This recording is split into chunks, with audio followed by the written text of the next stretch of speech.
ఖండాలు దాటి మాతృదేశానికి దూరంగా ఉన్న భారతదేశ సంస్కృతి సాంప్రదాయాలను మరవకుండా ఎన్ఆర్ఐలు నిత్యం కృషి చేస్తున్నారు. దీనికి ప్రతి ఏటా వచ్చే భారతీయ పండుగలే ప్రత్యక్ష సాక్ష్యం.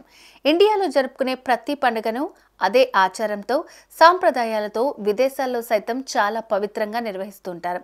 ఈ సాంప్రదాయబద్ధమైన ఆచారాన్ని కొనసాగిస్తూ తాజాగా అమెరికాలో కాలిఫోర్నియాలోని శాండియాగోలో భోగి పండుగను పురస్కరించుకుని గోదాదేవి రంగనాథుల స్వామివారి కళ్యాణం అత్యంత వైభవంగా నిర్వహించారు. ప్రతి సంవత్సరం పుష్యమాసంలో గోదాదేవి రంగనాథుల స్వామివారి కళ్యాణం సనాతన ధర్మం అనాదిగా వస్తోంది. ఈ పవిత్ర కార్యాన్ని కాలిఫోర్నియాలో శాండియాగోలోని శివ విష్ణు ఆలయంలో అత్యంత వైభవంగా శ్రీ గోదాదేవి రంగనాథుల స్వామివారి కళ్యాణం ఘనంగా జరిగింది. అధిక సంఖ్యలో తరలి వచ్చిన భక్తులతో శివ విష్ణు ఆలయం సందడిగా మారింది.